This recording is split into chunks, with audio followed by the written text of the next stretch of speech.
Welcome to the Rivers of Rejuvenation YouTube Live Watch Party, where we will be introducing our 3-episode summer series, Rejuvenation, Building Resilience in Urban Native Youth, where we'll be talking about culture, community, and connections, art and advocacy, and healthy environments. We kindly ask that you place your name, organization, tribal affiliation, and title into the chat box. My name is Marlon Cloud, and I'm a NCUIH River of Rejuvenation Youth Council member, and I will be your host for today's watch party. Joining me from the NCUIH Rivers of Rejuvenation Youth Council are Elena Yellowbird, McKaylee Steen, Jason Fisher, and Cameron Yanchik. In today's episode, we will be talking about finding belonging as an urban Native youth. Next slide, please. Looking at today's agenda, I will be going over some housekeeping, upcoming watch party dates and times for episodes 2 and 3, and how you can all get the chance to win some cool prizes at the end of today's episode, so stay tuned. We'll do our first interactive episode, and finally we'll be doing a raffle for you all to have the chance to win some cool prizes. At the closing of this watch party, we'll provide links within the chat box so you can register for our upcoming watch parties. Next slide, please. To start with a couple housekeeping protocols, if you have any questions or comments, feel free to type them in the chat box. We're happy to answer any questions that y'all may have to start a conversation. Also, throughout the episode, Rivers of Rejuvenation Youth Council members will be asking questions in the chat box for you guys to answer. We would love to hear your guys' thoughts, perspectives, and your guys' stories. Please make sure to sign into your YouTube account to leave comments in the chat box. And also remember to stick around until the end. We entered into our raffle for some cool prizes. Next slide, please.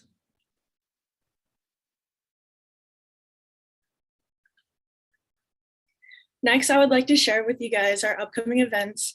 This Wednesday, July 20th at 6:30 p.m. Eastern Standard Time, we'll be having another watch party for the release of our second episode in the series, Art and Advocacy, Making Your Own Waves. Then on Friday, July 22nd at 7 p.m. Eastern Standard Time, we'll be having our final watch party for the third and last episode of the Rejuvenation series titled Environmental and Mental Resilience as an Urban Native Youth. A link will be provided for you to register for our upcoming watch party in the chat box. We hope to see you guys there. Next slide. So once again, we'll be doing a raffle at the end of every episode to give you guys the chance to win some cool prizes from United National Indian Tribal Youth, We Are Native, Center for Native American Youth, and more. So don't forget to put your responses in the chat box and stick around until the end for your chance to win. Without further ado, I present to you episode 1 of the Rejuvenation, Building Resilience in Urban Native Youth Watch Party Summer Series.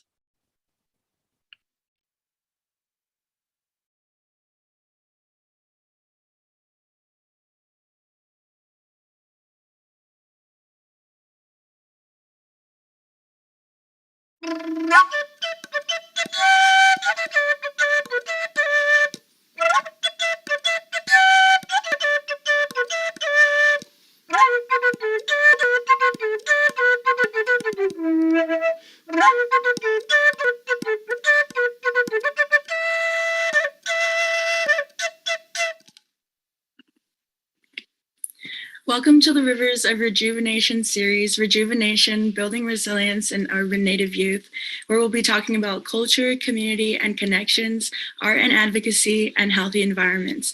We are your hosts, the NCUIH Rivers of Rejuvenation, or ROAR for short, Youth Council. Before we jump into our series, we would first like to share a little bit about NCUIH, which is the organization that made this series possible, a little bit of background on the series itself, and who we are as members of the Rivers of Rejuvenation Youth Council. For those of you that are unfamiliar with NCUIH, here's a little bit of background. The National Council of Urban Indian Health, also known as NCUIH, is the national nonprofit organization devoted to the support and development of quality, accessible, and culturally competent health services and public health services for American Indians and Alaskan Natives living in urban areas.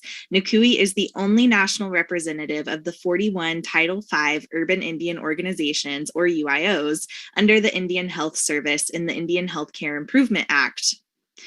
NCUIH strives to improve the health of over 71% of the American Indian and Alaska Native population that live in urban areas, supported by quality, accessible healthcare centers. The NCUIH Youth Advisory Council promotes peer-level awareness and support for youth and young adult AINs living in urban areas. Youth Council members promote among peers on a local and national level awareness of topics including substance misuse, trauma, suicide prevention, and mental health. We are the fourth cohort to serve as Youth Council members under NCUIH's National Urban Indian Youth Council, which started in 2018. Previous cohorts have also created calls for action, including wellness campaigns, virtual healing gatherings, and mental health toolkits, including talk circles. Over the last 10 months, we held virtual sessions in which we shared our concerns about national issues that impact Native youth. We are taking action to address Native youth visibility, mental health, substance abuse challenges, and environmental issues impacting youth wellness by developing a summer YouTube series titled RejuveNation, Building Resilience in Urban Native Youth. The series provides us and Native youth tuning in a national platform to share stories of hope, advocacy through art, and tips on creating healing environments. This 3-episode series will include topics such as finding and building community, art and advocacy, and environmental and mental resilience as urban Native youth. We as a council envision diverse communities of Native youth who are grounded in culture, equipped with knowledge, creativity, and resources to be an empowered advocate for the health of themselves and their environments. Our mission is to work together in creating and fostering resources and pathways for Native youth to flourish. In doing so, we strive to rejuvenate Native youth's mental, physical, and spiritual health. So with that being said, we would once again like to welcome you to our series. Throughout the episode, we'll be asking questions for our viewers to respond in the chat box for a chance to win cool prizes like t-shirts, tote bags, and other cool merch. So just make sure you stick around till the end. I would now like to introduce myself. Shodaje, Balaje, Alasaje, Kon Ilush, Lapsalaga, Bia Hook. Hello, everyone. My name is Marlon Cloud, and I'm from the Crow tribe located in southeastern Montana, home of the Osalaga people. I recently just graduated from Montana State University Billings with a degree in psychiatric rehabilitation and sociology with a minor in Native American Studies. It's so great to be here with all of you, and I will be your host for today's episode, Culture, Community, and Connections, Finding Belonging as Urban Native Youth. But before we get started, I wanted to pass the mic to my fellow Youth Council members to introduce themselves as well. Osio, Michaeli Steen, Dakwodon'a, Jijalagi. Hello, everyone. My name is Michaeli Steen, and I am a member of the Cherokee Nation in Oklahoma, which is where I grew up. I have a degree in Earth and Environmental Science from Vanderbilt University, and I'm currently a second-year PhD student at UC Berkeley in the Environmental Science Policy and Management Department. Hey everyone, my name is Elena Yellowbird, and I am a member of the Riccara tribe of the MHA Nation located in Fort Berthold, North Dakota. And I am a member of the NCUIH Youth Council here, and a fun fact about me is that this fall I will be a senior at the University of Nebraska-Lincoln studying forensic chemistry. Stango, Cameron-Anchik, Chojifgados. Hello, how are you? My name is Cameron-Anchik. My pronouns are she, her. I'm a citizen of the Seminole Nation of Oklahoma, as well as a descendant of the Muskogee Nation. Just like Marlon, I'm also a recent graduate, but I graduated from the University of Oklahoma with degrees in political science and Native American studies. I've grown up in Oklahoma City metro area my whole life, but recently moved to Tulsa, Oklahoma. Hi, Epaveshev, good day. My name is Jason Fisher, Natatista Nasota. I'm Northern Cheyenne, and I'm a Rivers of RejuveNation Council member. I am also a student at Montana State University Billings studying business. I grew up in Lame Deer, Montana, but I currently reside in Billings, Montana. Thank you all for introducing yourselves, but I will now pass the mic back to Jason to start our first discussion. To start our discussion for this objective focused on creating Native community while living in urban environments, I want to ask Marlene the following question. While away from your community, how do you stay connected to your family and your identity? I would say growing up, I was an urban native because I always grew up in the city. My mom moved me and my siblings at a young age off the reservation to get her education. And so I always had my family and my friends there for support. And whenever I was going through a hard time, I knew I had them there beside me to get through it and that we would get through it together. But once I started my undergrad in Billings, that completely changed, and I was living on my own for the first time and away from family. And so it was really important for me to find community once I got to college. And it was important for me to find people that further fostered my identity as a Native person living in an urban area. And this was especially important if you don't have healthy relationships with your biological family. But I was fortunate to land an internship within my first year at MSUB with Standing Buffalo Strong, which is a suicide prevention program, and they lead with culture as a way of prevention. So I got to work with a lot of youth who may or may not have really known about their culture as well. And so I was right there alongside by them, learning with them, whether they knew that or not. And although my mentors at SBS, they were strangers to me at first throughout my time there, I felt like they really heard me and were listening to what I had to say. And in turn, they motivated me, whether that be in school, while at the internship, or when trying to reconnect with my culture. And they became basically like another family to me.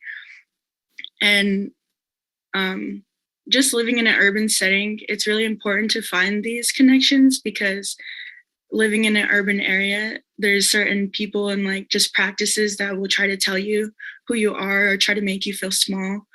And so it was a constant effort for me to be confident in my identity as an Indigenous woman. And I also sought support from others who understood what it was like to be Native in the city. And so even NCUIH has become like another family to me, and I'll forever be grateful for SBS and NCUIH for just accepting me and also just continuously challenging me to be the best version of myself. And being in the city, it was kind of like an epiphany to me because I experienced homelessness when I was in high school, and I had an epiphany going into college. Like the last time I was here in Billings, I was homeless and I felt uncomfortable in this new space, but I sort of had an epiphany, like connecting to my culture, that like I could never be homeless on my homeland. And so that was something that really helped me. It helped me be successful in college, and I was not scared to speak up in class. And so just connecting to culture and finding a community that supported me really, really helped me. Thank you for sharing your experience, and I think I can learn from that. And even though I also intern with Standing Buffalo Strong and a part of the NCUIH Youth Council, and they're also family with me, I think your experience has something that I can learn from. And I'm glad that you also acknowledged that Billings is traditional Crow land, and I just love that. Thank you. I would now like to next ask McKaylee a question. How do you think the Native community in an urban area is different from a Native community on the reservation? Yeah, this is such a great question. Thank you so much, Marlon. There's a lot of Native youth that grow up in the city, but there are quite a few of us that also move from the reservation or our small towns to cities for whatever reason. So for me, I grew up on a super small within a super small rural town in northeastern Oklahoma on a farm with cows and everything. And so going to college and grad school in larger cities was definitely a change for sure. But what I was amazed at was that I could find connections and I could find Native people within those city spaces as well. And a lot of us live in cities for one reason or another, whether it ties back to the policies in the 50s and 60s that encouraged Native people to relocate to cities, or because we're seeking educational and job opportunities like what I'm doing. And so there are more people in urban Native spaces than I expected. And while it might be harder to find your specific kinship, so like me finding, Cherokee people or other people from Oklahoma, I have found it fairly easy to find sort of a pan-Indigenous group of people within cities. You just have to kind of seek that out. Thank you, McKaylee. I'm glad you can provide perspective from being an urban Native and living in the city, and providing us insight on reasons why Natives have moved to the cities. And Jason, being from the reservation, I kind of was curious to have your thoughts on that question. For sure. For me, growing up on the Northern Cheyenne Reservation and moving to Billings, which is the biggest city in Montana, which is still not that big because it's Montana, but it still was a huge shock because I grew up on the reservation my whole life, and until I was 18, I went to a high school where my graduating class was 27, and I could name everybody still who's graduated from there. I didn't grow up with cows on a farm, but I grew up with the res dogs and being chased and stuff. So, but everyone in my hometown, I feel like knows each other and has like such a respect for each other that it's easy to feel connected when I'm there. And especially like when I go like just to the store or something and people are like, "Oh, is Jason your dad?" And then I'm like, "Yeah." And then like, "Oh, like I remember when you were little." And every time they say that, like, I feel like I know that they know my parents, and that because of that, I feel like they have respect for me and will like look out for me and stuff like that. And it's always like so like it fills my heart with joy that, like I feel like the whole reservation kind of like looks out for each other in one way or another.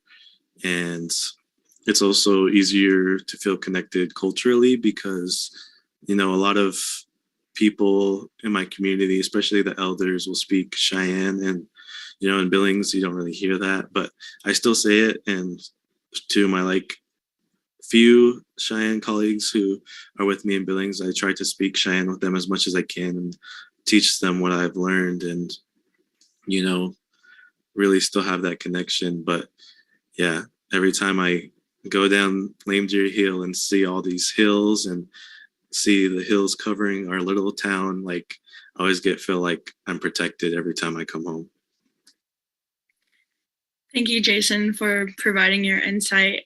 I really like how you shed light on how moving to the city, it's not always easy to connect to your culture, but it's really cool that you found other Natives that are trying to reconnect as well.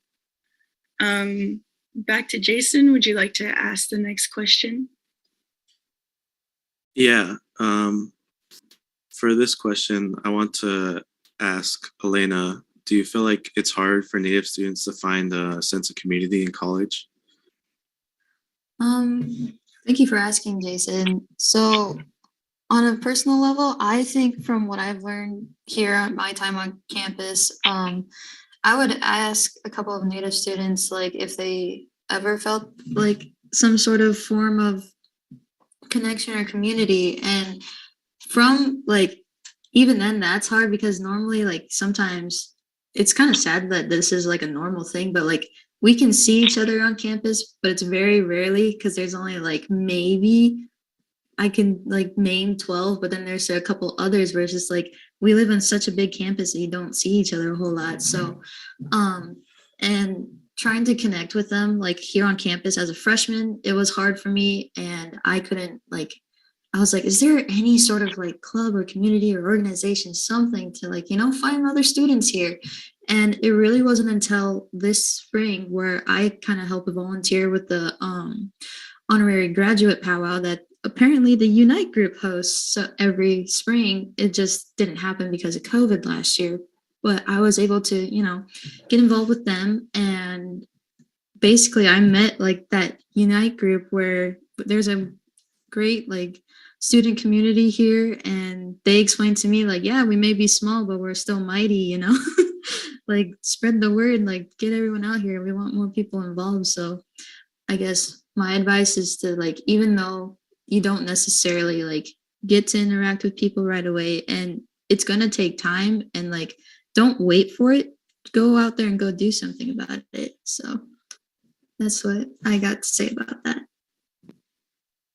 Thank you for sharing, especially that last part where you said, you know, go and find or even create spaces where, you know, there's natives or where natives are accepted, especially on campus where we're considered a minority. And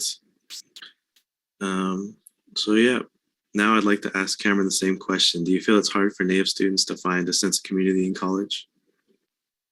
Yeah, I think this is a really good question. And I can agree with a lot of what Elena said. You know, anytime you're moving to a new place, be that you're going to college or, you know, just moving to a different town, finding that first opportunity and kind of getting your foot in the door can a lot of times be the hardest part, kind of figuring out what opportunities are there, who to get connected with.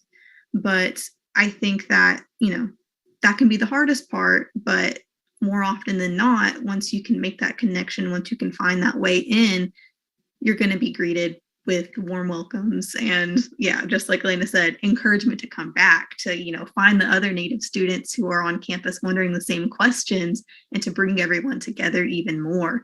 So, you know, it definitely can be difficult, and that can also depend a lot on where you are, you know, where your college campus is geographically, you know, what the Native population's like in that area, and then even on that specific college campus individually. But not only just the student demographics themselves, but also the infrastructure that's there, the types of student organizations or academic programs that are there to connect Native students and to bring everyone together. That can also vary a lot, but that's something I really liked about University of Oklahoma, was even though it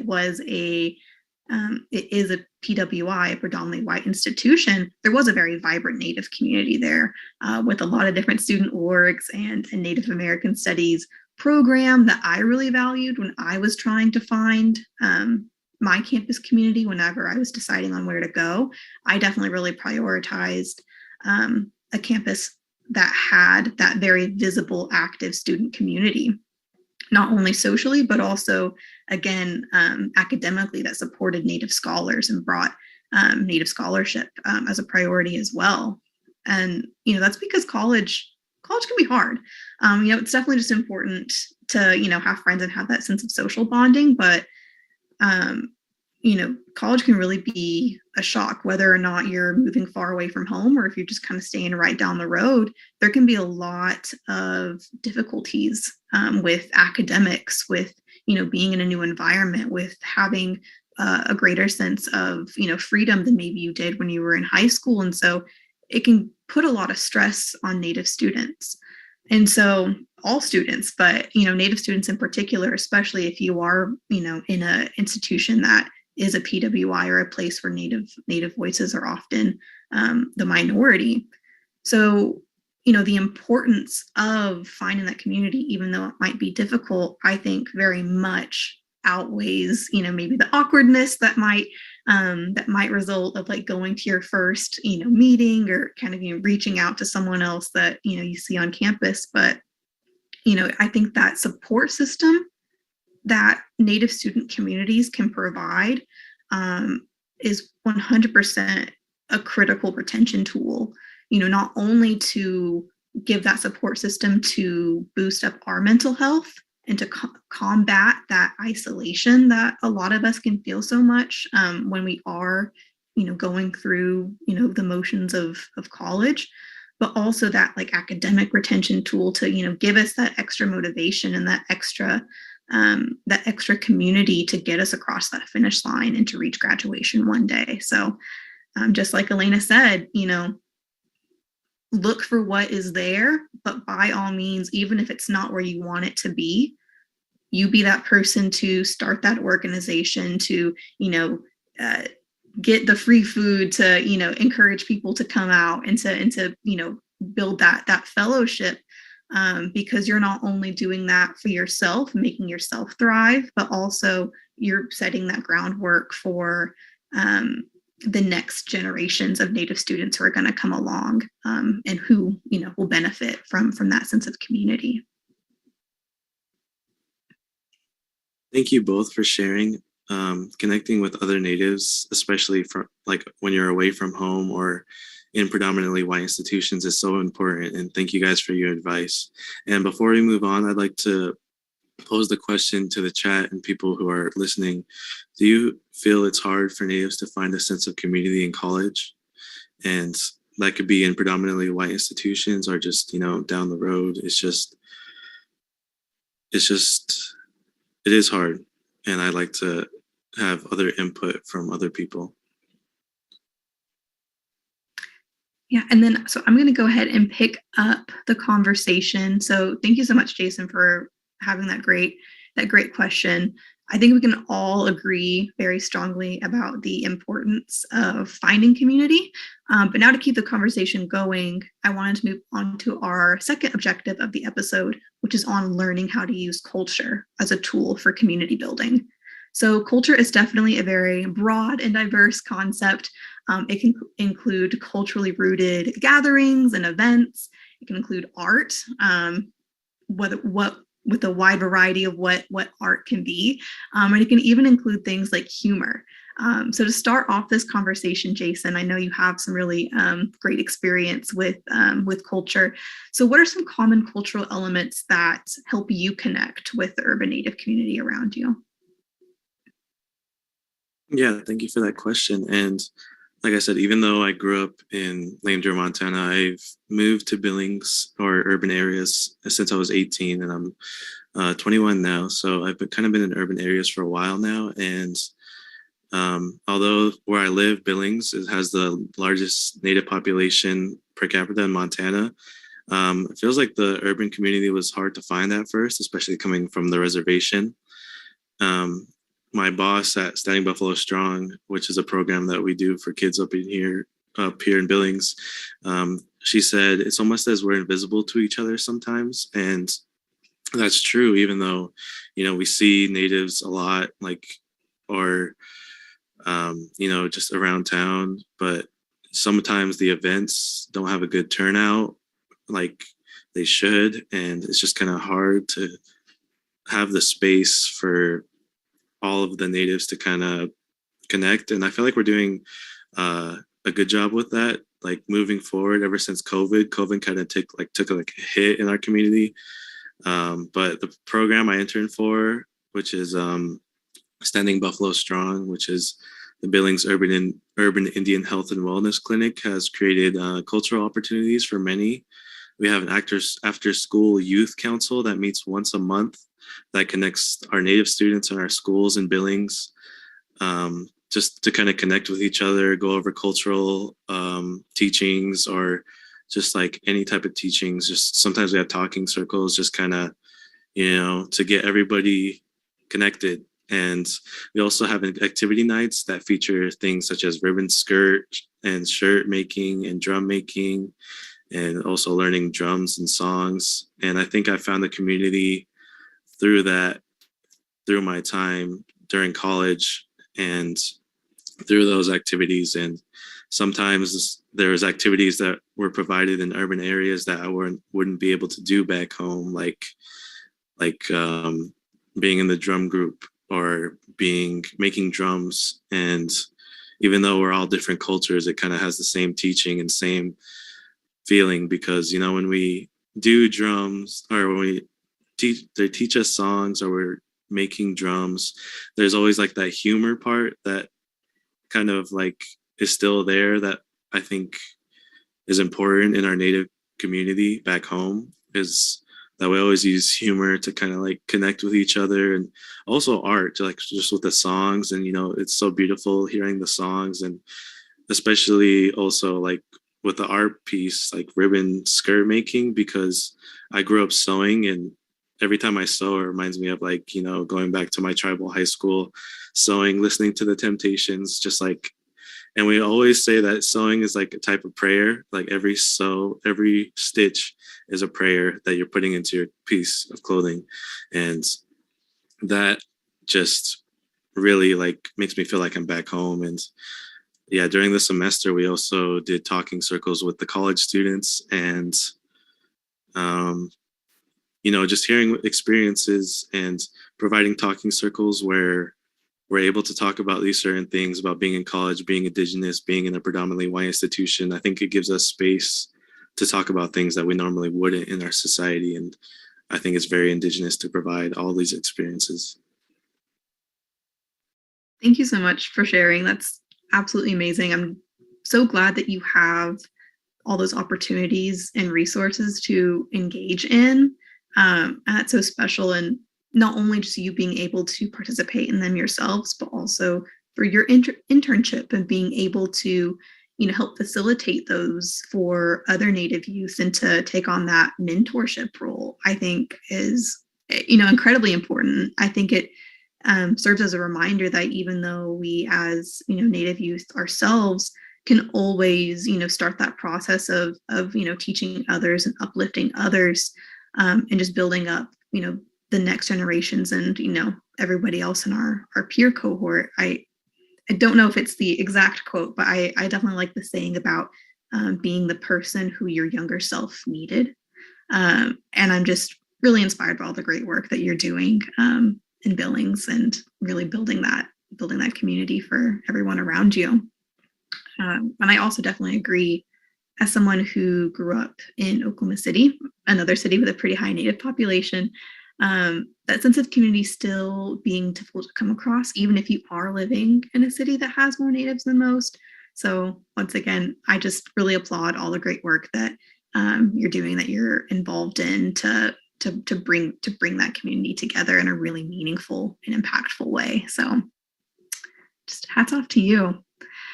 I also wanted to ask another question, this time to Marlene, because you already spoke a little bit about the importance of reconnection.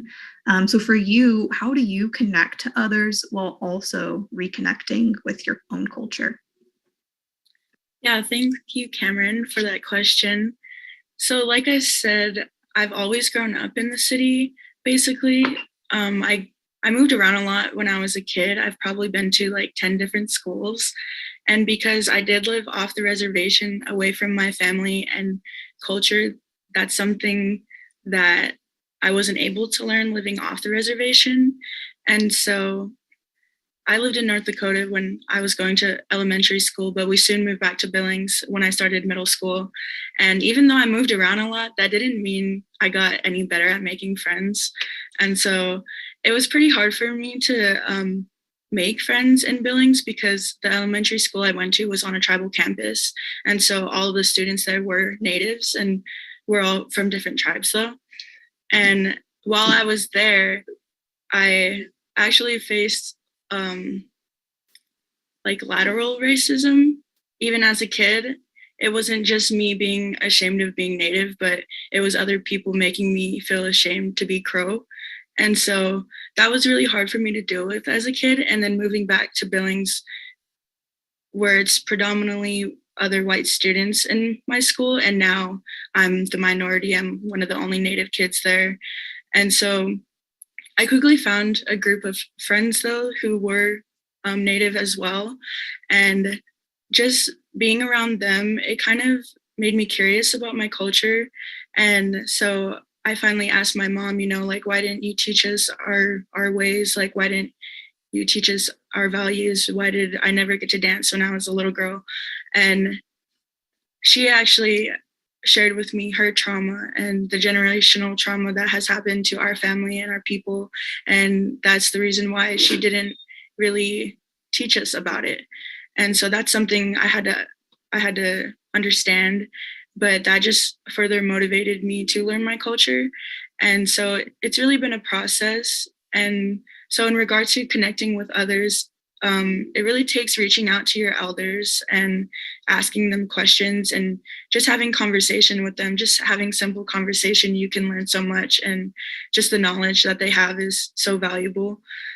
And I unfortunately moved to Wyoming in the middle of my high school year, so I moved again and had to make new friends. But as soon as I graduated, I moved back to Billings, and just Billings is my home, basically.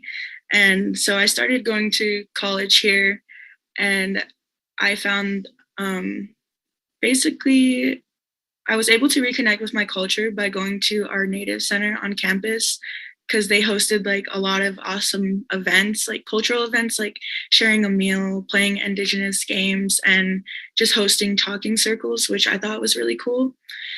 I'm not really the type to actively go out and like seek new friends and like meet people, but it took me going out of my comfort zone to grasp those opportunities for me to connect with others and further connect with my culture.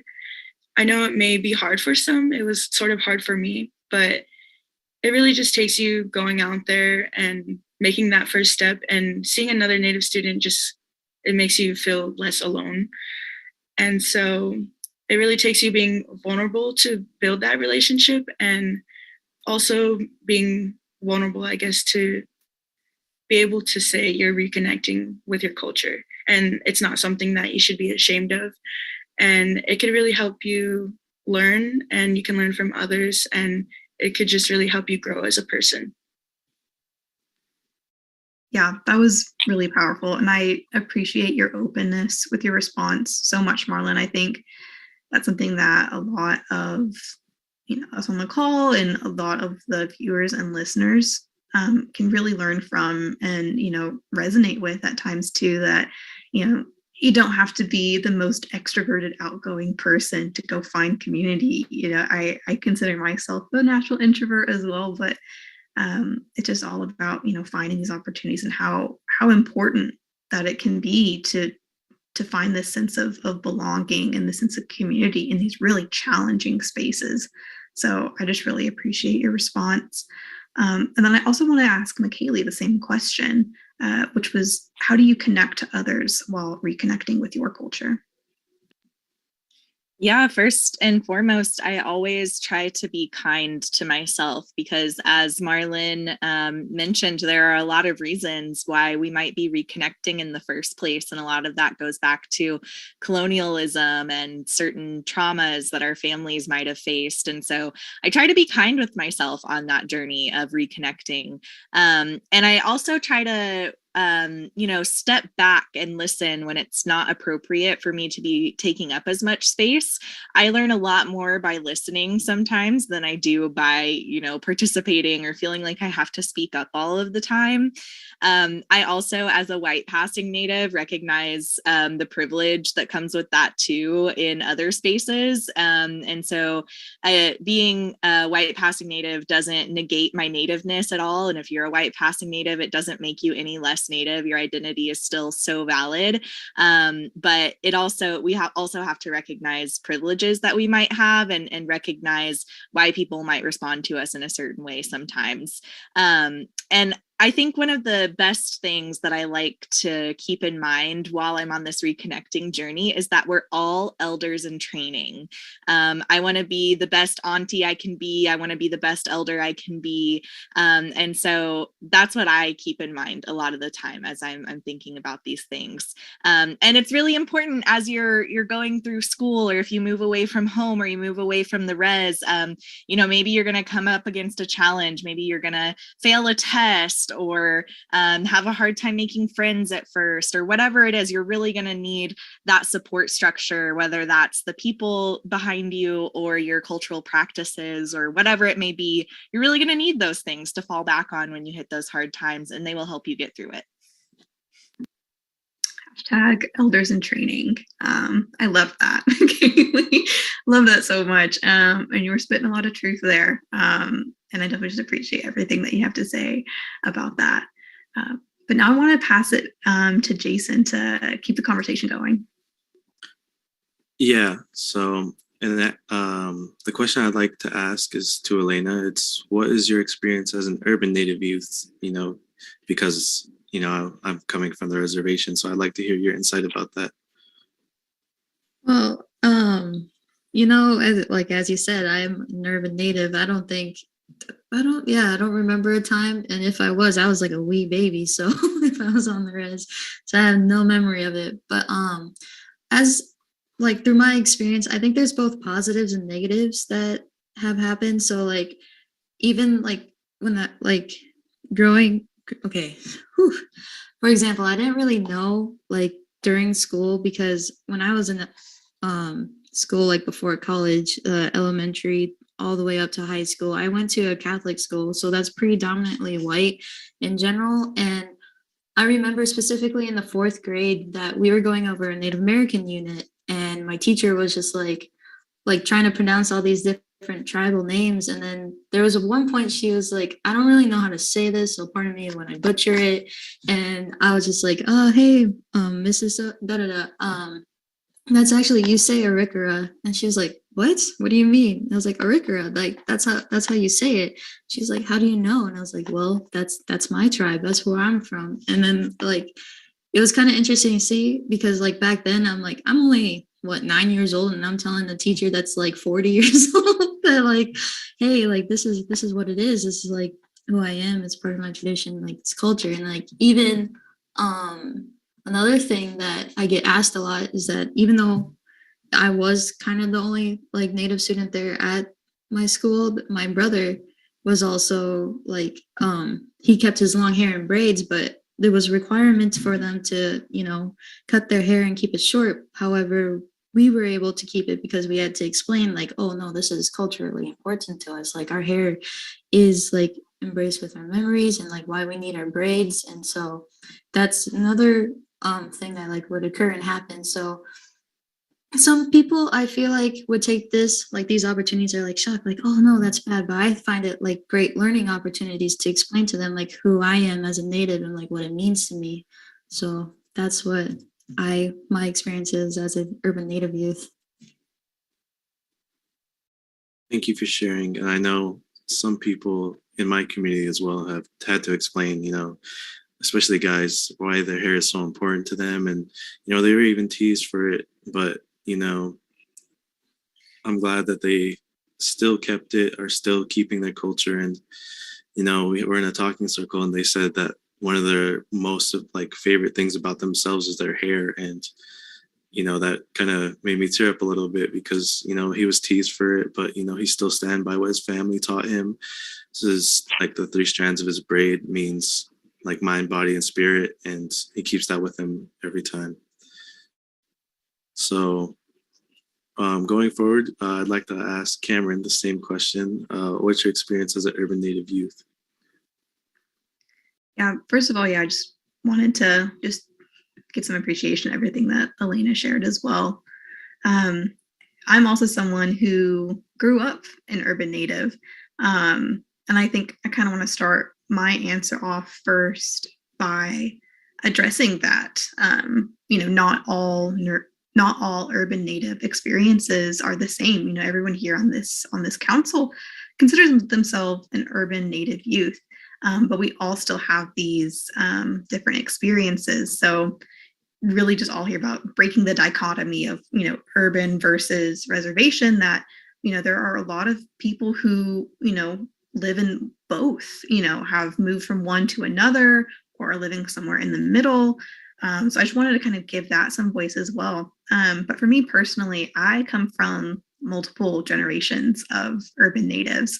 It was my great-grandparents that were the last ones that were living in their tribal communities in rural Oklahoma, and who came to Oklahoma City and, built their family. And, we've all been living here for, the generations since. So coming from a very large, very close-knit urban Native family, that was something that I was really thankful for, because, it can be, I know that from other people's experiences, it can be very hard to kind of learn and readjust to living in an urban environment. But for me, I had, my mom and my grandma and my aunties to learn from. And I saw how they were able to, build these communities, and they were able to, learn where, where all of the urban Natives hung out, where do people gather, where do people make and find community. not only, outside of the home, but also what does that mean to be able to open your home to other people and to invite other people who need a place to go, for the holidays, and, who just need someone to talk to, need someone to have that kinship with, and to make that in these kind of non-traditional spaces. I say that with air quotes, because, Native people are everywhere, and we, find ways to thrive and to thrive together everywhere. So, my journey has always been just as someone who knows what it's like to be an urban native, and who, learned from the best, about how to keep building that community wherever I go, whether that be going to a new school, moving off to another new city, and kind of taking note from those who came before me, about how to really build that sense of connection. Yeah, thank you for sharing your experience, both of you. And I just agree. And I want to say, just because you grew up in an urban area doesn't make you any less Native. I believe we're all trying to combat colonialism in many different ways and just keep learning our culture. And I think that's that shows our resiliency as people, even when we're not on our reservations or homelands. We're still learning, and we're still finding communities to help one another, like you said, with our homes and inviting people to our homes and stuff like that. And it's great. But I'd like to ask the viewers, what is your experience as an urban Native youth? Or if you're not an urban Native youth, what's your experience like growing up on the reservation like me? Like, we all come from different places, and I just want to hear our viewers' experiences as well. And I'd like to pass the mic to Marlon to help facilitate our third and final objective discussion. Thank you, Jason. To start our final discussion that addresses learning how to reach out to communities of your own, I would like to ask Makaylee the following question. How do you find your urban Native community, whether that be in person, on social media? Is it a specific place? Yeah, COVID has, made it really hard to connect in person sometimes. I moved to the Bay Area for grad school in 2020. And so it was just a really hard time to connect with people. And so had to get creative in how I was finding those spaces. Social media is definitely one place where that happens. You find different accounts or different, events that happened before COVID that are now starting back up again. So I just kind of tried to keep note of that within social media or online or within virtual spaces, and tried to connect in whatever ways that I could, and keep track of the events that had happened in the past, and try to attend them once they started back up in person. I've found a lot of people and places through my college campuses. So there's a pretty good Native student population at Berkeley, which I'm really thankful for. And so I think that that's a really great place to start. And I'm also so fortunate that there's a lot going on in the Bay Area for Native people to connect. Somebody mentioned food earlier. That's a huge way I love to connect with people. And I love Wapepa's Kitchen out in the Bay Area. It's a Native woman owned and operated restaurant, and they have really great Native food. So that's just really cool that can be in a space. And again, it's not food maybe specific to my Cherokee identity, but there are things there that I find comforting and enjoy trying other Native people's foods too. And there's also the really rich history of Alcatraz around the Bay Area as well. If you don't know much about that, I really encourage you to look up the history around that. And so all of this takes just stepping out of your comfort zone a little bit. I think Marlon talked about, stepping out of your comfort zone when you move or are starting out at college. And I think that that's a really great piece of advice and something that we all have to do to find those spaces. One last thing, Cherokee Nation does have a at-large membership. At-large is what we call our membership that lives outside of the reservation boundaries. And they have various events. So there is a contingent of folks on the West Coast that have at-large gatherings. So I try to attend those when I can, keep an eye out for that. And I've seen it happening in a couple other states. So you might see if your tribe has something similar, or if you're a member of the Cherokee Nation and want to connect to people in your area that way. I know there are lots of groups that do that. Awesome. Thank you for your response. I think you touched on a lot of awesome points. Like, how awesome is it that we're in this day and age where we have technology to be able to connect with others? And it kind of just shows like all the work our ancestors have done to get us to this point where we are in these spaces, and also just highlights how important the work that all young Native youth are doing across the country is just really awesome. And I'm definitely going to check out that kitchen if I ever go to the Bay Area. It sounds really good. I would now like to ask I will ask Cameron our next question. What are some struggles you felt while trying to find your urban community, and how did you overcome them? Yeah, so first of all, I think I'm also on the train of if I ever find myself in the Bay Area, I'm also going to try that restaurant. So I promise we're not sponsored, but that just sounds amazing. But yeah, so as I mentioned, I'm someone who did grow up as an urban native my whole life, come from a long line of urban natives. And I think, growing up, a lot of the Native people that I interacted with were people who were like part of my family and my, extended family somehow, just because of, not growing up in a place that is, filled with natives, being in a place that is, predominantly non-native.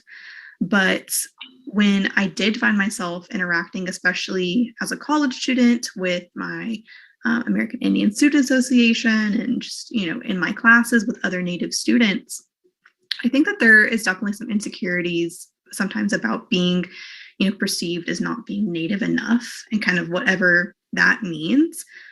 As someone who has never lived within my tribal community, but I think the big part of overcoming that really is the process of unlearning, because at its core, that insecurity is rooted in a stereotype.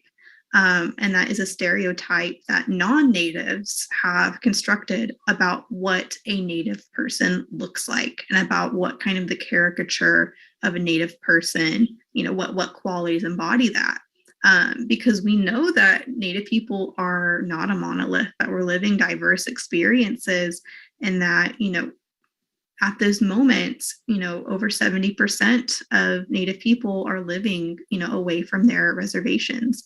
So, by all means, that is not a litmus test, to see who is, quote unquote, a real Native or not.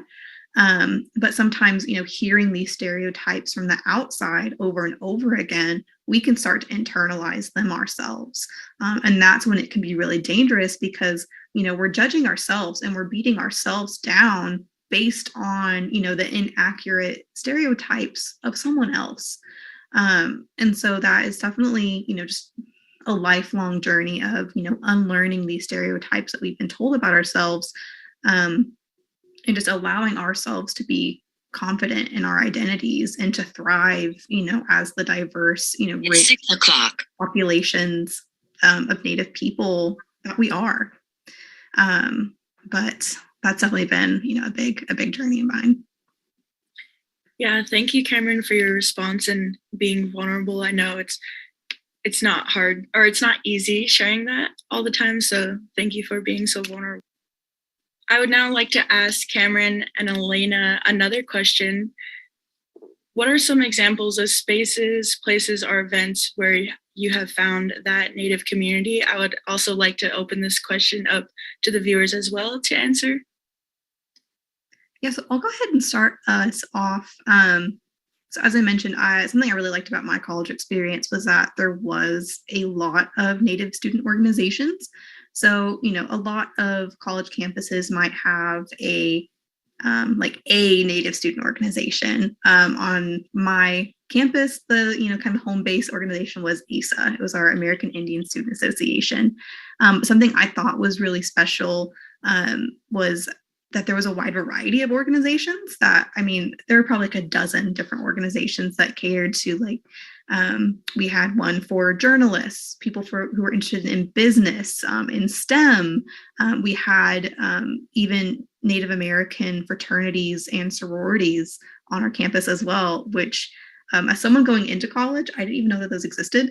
I just didn't even know that was a thing. So it was to my pleasant surprise that whenever I got to college, not only did I find, all these different opportunities for Native students to come together and bond over, different common interests, but also, I took the effort and I joined the Native sorority on my campus. And I think that was a really unique and special experience, not only just to have that Native community, but to specifically have a place to call home that was built on uplifting Native American women in higher education. I think that was just so powerful and really was such an influential part of my journey, throughout my undergraduate. So I'm just so thankful that I had the opportunity that I did. And then even outside of, student organizations specific to campus, I've also really loved getting involved in an organization called Rock the Native Vote, which does voter registration. And in 2020, we did census outreach and just all of these different types of kind of civic engagement and education events that were at all the places where the urban natives were. So if there was an Indian taco sale somewhere, if there was a powwow, if there was, a craft fair, that was, where we would set up and where we would try to get this really important information to all of the other, people in the Native community around Oklahoma City.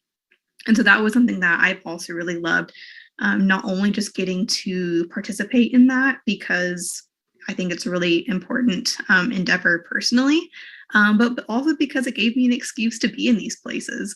I'm going to be asking people to register to vote if they need to, but also, wow, I guess I just have to buy a taco while I'm here. It wasn't going to be that hard to convince me anyways, but, now that I'm here, I might as well. So that's just, another great example of where I've been really fortunate to find a Native community.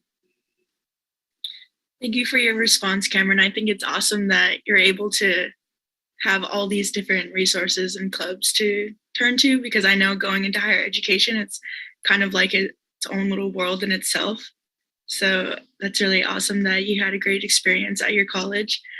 I would now like to ask Elena the same question. What are some examples of spaces, places, or events where you have found that community? So I'd say where I first found my community, especially at a younger age, I gotta thank my mom, because she's the one that's always out there getting the connections in and telling me, hey Elena, we gotta go to this, and I'm like, Mom, I don't want to. And she's like, no, we're going, come on, let's go. And then okay, let's go then. And then but one of my favorite things that she helped put me in was my basketball team for Sacred Hoops. It's basically my first competitive basketball team. It was during the summer, but for the game of basketball, it was awesome because with our group, we got to meet other Native kids there, and my coach, or the coach overall, he helps guide us and explain that even though that we may all be different, we're still a family. So when we play as a team, we're a family. And I love that even on Indigenous Peoples Day, he'll love to have us participate in it, because he believes the game of basketball is something that we need to share with everybody and bring it in. No matter where you are, you can play the game, and it doesn't specifically have to pertain to basketball either. Finding each other is what we got to do to build our communities, our oyate, our people. And so another thing aside from basketball is that I think we've all touched on this somewhat, some form or another, but social media was another big way to get connected in community, because I also like have formed a beading platform in a sense on Instagram, and I've met like awesome beading artists and creators, and just even native art in general, like graphic design or t-shirt or even some more jewelry. It's a great community, and I think everyone should be able to like go out and get involved in that sort of way. So yeah. Yeah, that's awesome, Elena. I'm glad you're here to be able to provide us a different perspective. Also, I think you shed on a point. Native communities and like finding other natives is super important, but also a cool experience going to like college or just being in the city is you meet so many other people who are different from who you are too, and you can find community there as well. It doesn't always have to be other natives, but it can be you can feel less alone if it's other natives, I guess, but literally just finding your people and people who are there for you and who value you and listen to you is just so important. And so with that being said, I would like to ask everyone to either give a piece of advice or list out a resource that can help the young Native youth who are listening to better reach out to their own communities. So I'll go ahead and kick it off, and I'll just start off by saying that I definitely encourage all of the Native youth listening to seek out that community, because it definitely does have such a benefit, and it will really help provide that support that we all need, as young Native people, and to know that you belong in these spaces, and that also if the community that is around you isn't what you want it to be, don't be afraid to create it and to build upon it and to really imagine that future about what you would like that community to be. I guess I would just say, it's same as like Cameron, just do not be afraid to be who you are. Do not be afraid to step out of your comfort zone, and don't try to like change yourself or try to please others in that way, because the people who genuinely love you and see you for who you are would never ask you to change or be someone who you're not.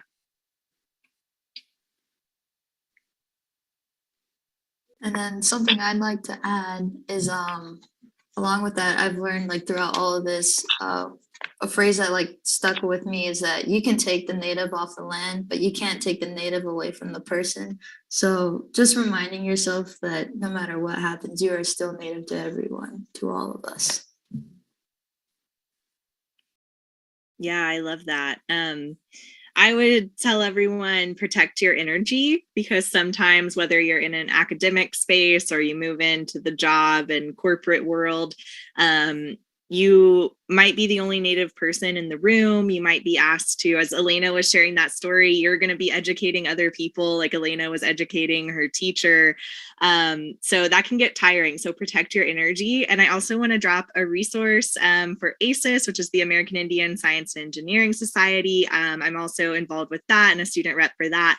They have awesome scholarship opportunities as well. So be sure to check out ACES, AISES, for those opportunities.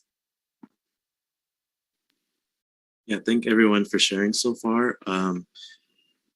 One piece of advice I'd like to say is, like Elena said, I also had a mom that just kind of like volunteered me for everything and kind of took me everywhere and said, we're going to this, we're going to that. I'm like, okay, but if you don't have that mom, you should be that mom.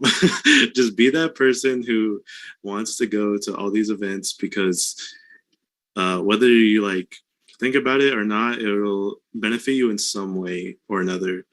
Just like being connected and it'll give you experiences, not only talking to new people, but connecting with your culture, with your community, and whether that's on the reservation or off. And I say also, if you're in an urban community, I would look for your urban Indian organizations. And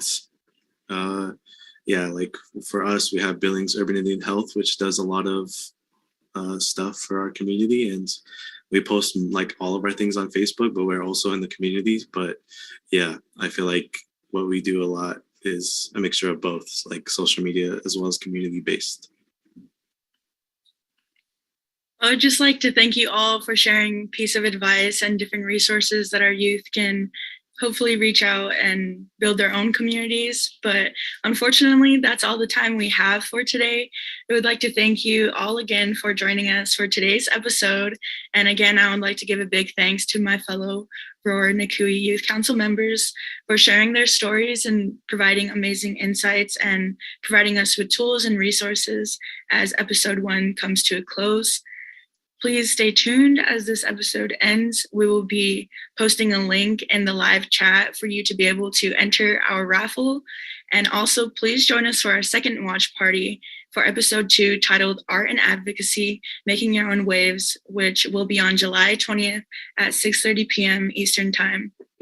A link will be provided to RSVP for the event and for you to win more cool prizes. But until then, have a great day and see you all again.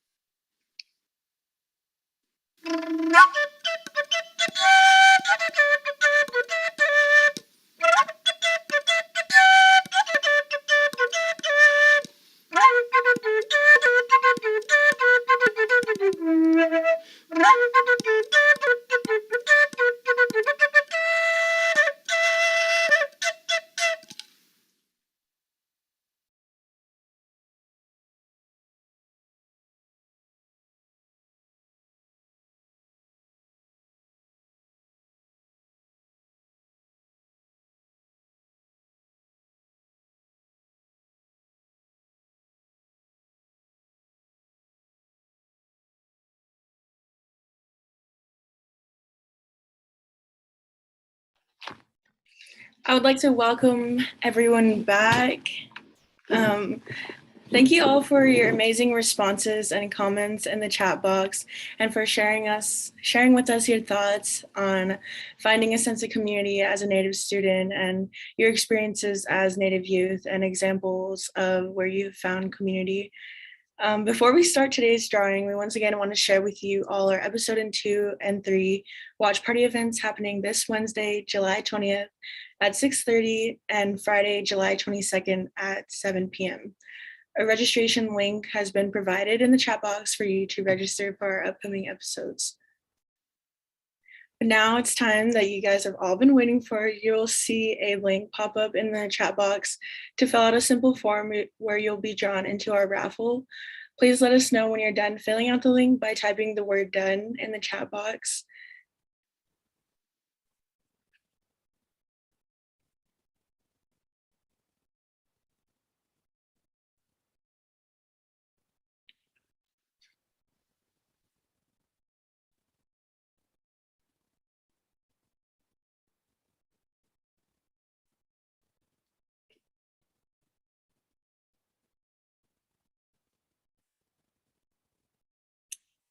I think we're going to leave the chat box open for a minute or two to let you guys fill out your forms.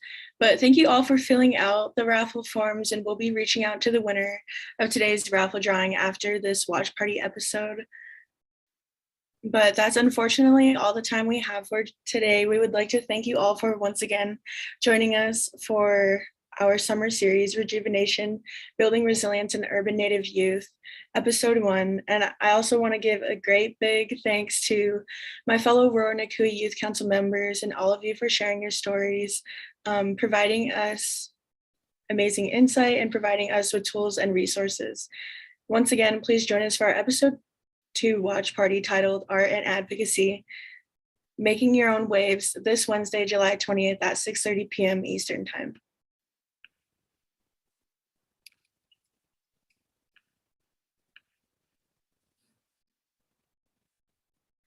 A link has been provided for the event. Pretty sure we put the link in earlier, but we can also post the link again.